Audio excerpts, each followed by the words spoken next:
Hai, selamat datang kembali di channel KSAB Tour. Channel yang ngajak kalian jalan-jalan ke berbagai destinasi wisata viral dan tentunya recommended.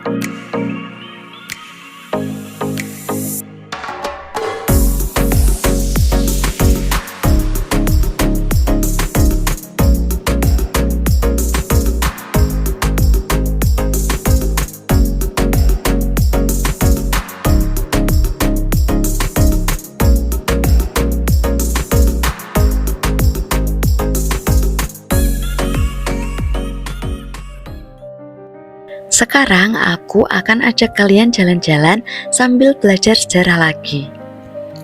Kalian yang ke Malioboro pasti nggak asing sama bangunan putih dengan nuansa kolonial satu ini. Yap, Benteng Vredenburg.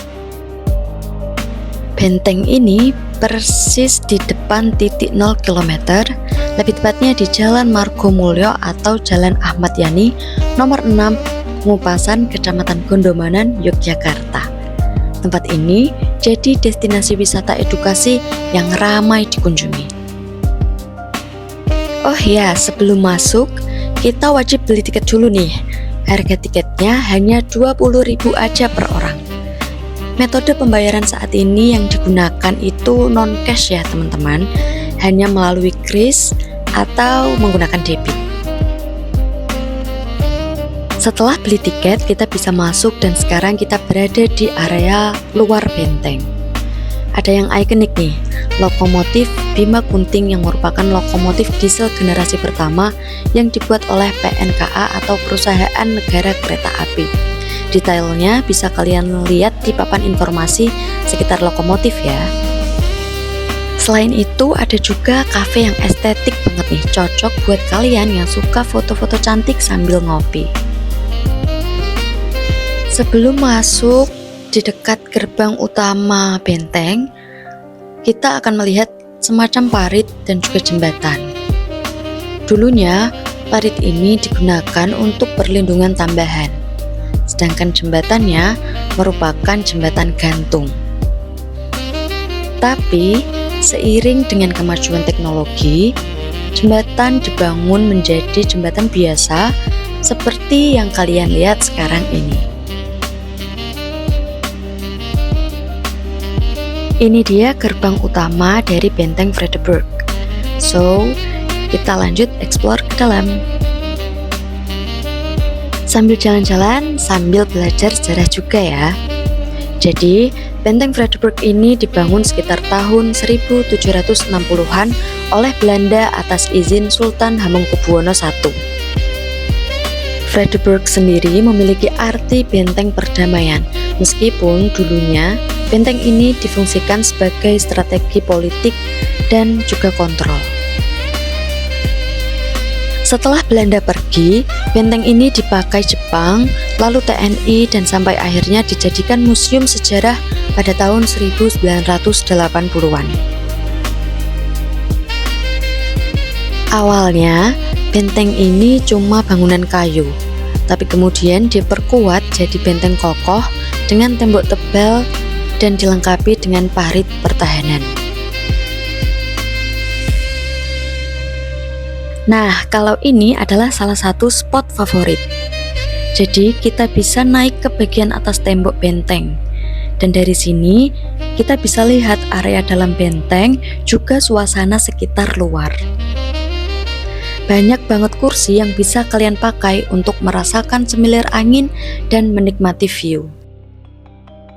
Spot ini menurutku ngasih paket komplit sih, karena kita bisa lihat area dalam Vredenburg, bisa lihat taman-taman di luar, juga bangunan kolonialnya. Bahkan kita juga bisa dengar samar-samar suara lalu lintas di seberang sana. Di sini banyak bangunan-bangunan kolonial yang masih dipertahankan. Warnanya tetap putih bersih, khas gaya Belanda. Dan yang paling aku suka, benteng ini sangat informatif. Karena hampir tiap bangunan dikasih kode huruf, nomor, dan ada papan informasi yang ngejelasin fungsi aslinya di masa kolonial. Jadi, gak cuma lihat bangunan tua, tapi kita benar-benar bisa tahu ini dipakai buat apa di zaman itu. Ada salah satu hal yang bikin Fredericksburg ini menarik, yaitu adanya diorama-diorama yang menceritakan sejarah Indonesia, khususnya pada periode perjuangan. Langsung aja kita explore masing-masing dioramanya. Sekarang kita masuk ke diorama 1, masa awal penjajahan Belanda di Indonesia. Diorama 1 ini menyajikan peristiwa penting terkait sejarah perjuangan bangsa sebelum proklamasi kemerdekaan Indonesia. Kamu bisa mengamati berbagai peristiwa yang menggambarkan semangat kaum intelektual muda dalam upaya mengangkat perlawanan terhadap kolonialisme. Periode yang disajikan yaitu sejak masa Perang Diponegoro hingga masa pendudukan Jepang. Di setiap diorama, kalian akan menemukan banyak sekali miniatur-miniatur, juga benda-benda peninggalan pada zaman itu. Kamu juga bisa dapat informasi lebih karena masing-masing diorama punya papan informasi digital yang interaktif. Setelah melihat berbagai diorama peristiwa yang terjadi, kita jadi tahu gimana kondisi masyarakat pada zaman itu. Pasti sangat berat ya. Tapi semua itu divisualisasikan dalam bentuk miniatur, detail sampai ekspresinya benar-benar kelihatan. Diorama ini menggambarkan masa di mana rakyat mulai sadar kalau mereka harus bersatu. Jadi gimana nih, baru di diorama 1 udah keren banget kan? Dan ini masih ada beberapa diorama lagi yang perlu kita explore. Nah, untuk menuju ke diorama 2, kita perlu jalan lurus sedikit karena sebenarnya pintu masuk diorama 2 itu ada di depan pintu keluarnya diorama 1. Cuman lumayan juga ya jalannya. Meskipun nggak terlalu jauh, tapi cukup buat ngasih jeda sebelum masuk suasana sejarah berikutnya. Sudah sampai di diorama 2, kita bisa langsung masuk aja untuk explore. Diorama 2 menyajikan peristiwa penting sejarah perjuangan bangsa Indonesia di Yogyakarta pada masa awal kemerdekaan Indonesia. Di sini kamu bisa mengamati berbagai peristiwa yang menggambarkan semangat masyarakat Yogyakarta menjadi benteng proklamasi kemerdekaan Indonesia. Periode yang disajikan terbentang sejak aksi masa awal kemerdekaan hingga agresi militer Belanda I. Diorama dari berbagai peristiwa di sini dibuat detail banget, jadi kita bisa ngerasain kira-kira kondisi pada zaman itu tuh kayak gimana sih.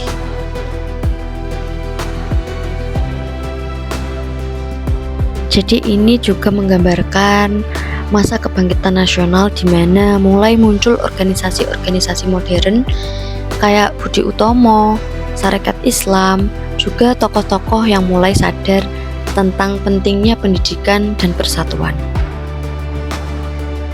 Di diorama 2 ini juga ada kumpulan mata uang asing yang beredar di Indonesia.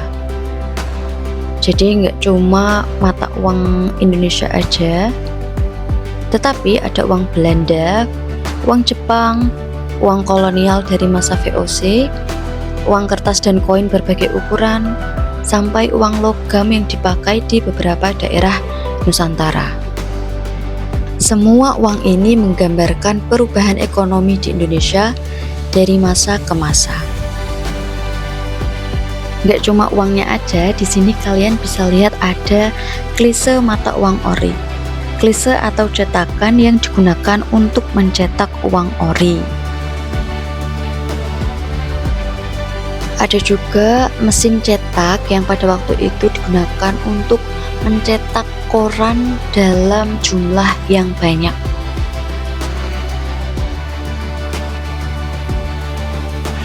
Salah satu peristiwa yang menarik adalah peristiwa pelucutan senjata tentara Jepang oleh polisi istimewa, para pemuda, dan rakyat Jogja.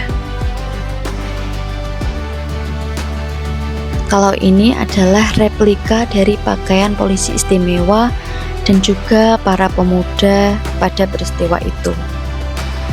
Lewat adegan itu kita bisa ngerasain semangat pemuda Jogja yang gak mau nunggu lama untuk Indonesia merdeka.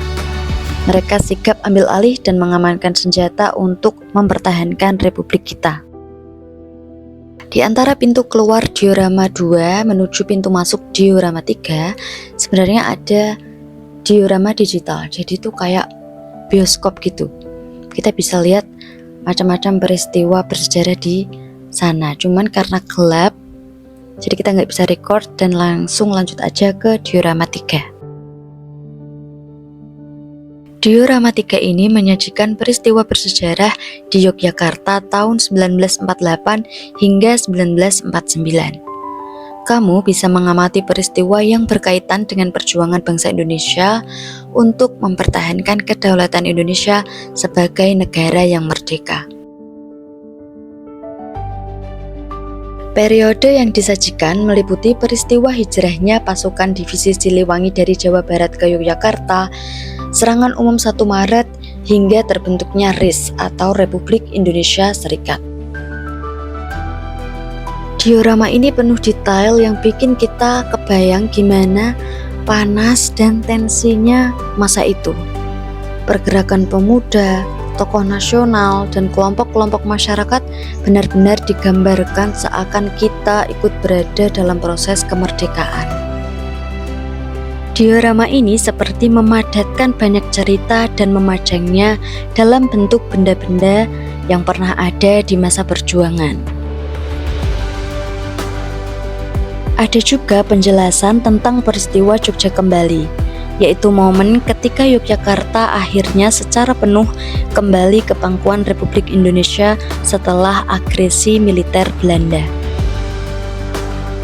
Meja dan kursi rapat, juga peta gerilya memperlihatkan bagaimana pasukan Indonesia bergerak sembunyi-sembunyi dari desa ke desa menyusun strategi bersama di tengah tekanan.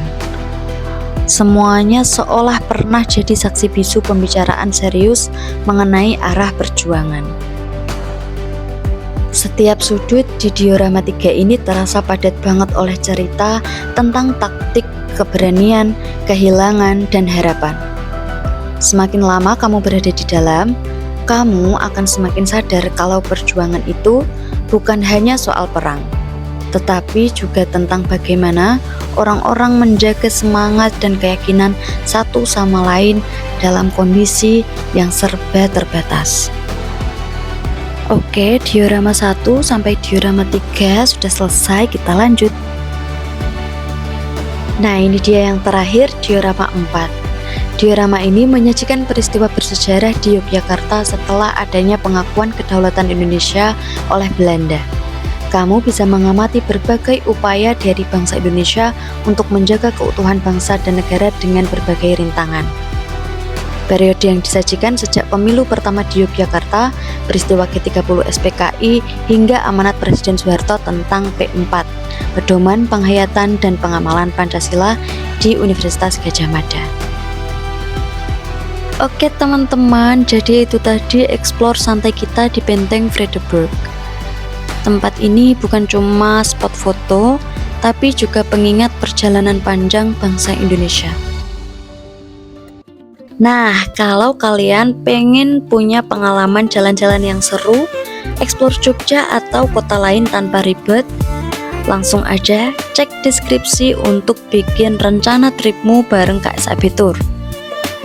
Karena KSAB Tour menyediakan berbagai pilihan armada terbaik, kamu juga bebas merencanakan tripmu sendiri dan pelayanannya oke punya. Kami tunggu ya, jangan lupa like, komen, kasih rekomendasi tempat wisata yang lagi rame atau worth it buat dikunjungi, dan subscribe channel KSAB Tour. Sampai ketemu di trip berikutnya, bye-bye.